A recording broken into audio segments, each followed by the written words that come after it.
tava tudo solto, mas eu juntei. Como a gente consegue pegar? Vai amontando. Ela tá lá internada. Muito velho. Deve ter pelo todo.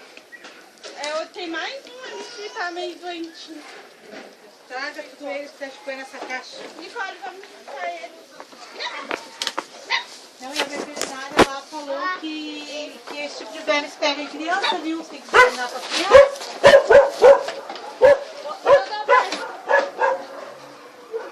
Vou lá aqui. Não sei se vou ajudar ela. Cachorra me morde, seu. Não, Me ajuda. Deixa eu ver. Esse cara aqui. deixa eu mais tanto na mesinha daí. Mãe.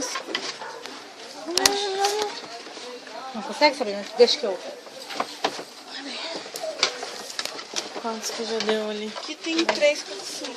5? Vamos pra dentro, vamos pra dentro, vamos Tem pra mais dentro. Ih, que esqueletas. Entra, menina, casinha, entra, menina, casinha. Fechando.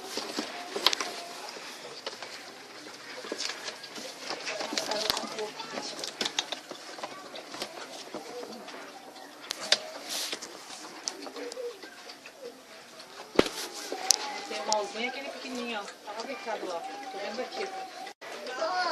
Tem mais um doente mais da casinha. Oi. Aquele?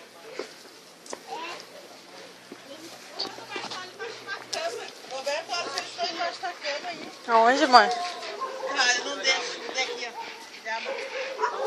Aí? Ali que é a mãe? Esse ali que é a mãe deles? A mãe deles, a dele é princesa. É esse que tá mal? Oh, meu Deus. Esse aqui tá meio doentinho. Tem que trazer, já que vai na veterinária, pra lá olhar, né? Mas eles estão com vermes até, olha, que tá saindo até pelo olho os vermes, que eles dão remédio pra aquele que tá internadinho. Mas velho, se eu falei, você acabou com leite, coisa. Tá, a gente leva. Meu Deus, ficou apertado de eu ter que ir pra caixa. Esse aqui eu Aquela gatinha ali. Ai, tá jantando em cima daquele medinho, vamos ter que tirar daí. Tem que tirar o miudinho daí. Eu tenho 2 caixas, vê que eu tenho 2 caixas. Aí já tá de festa,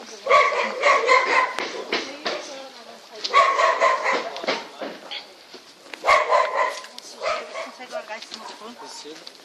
Na hora de tirar aqui lá.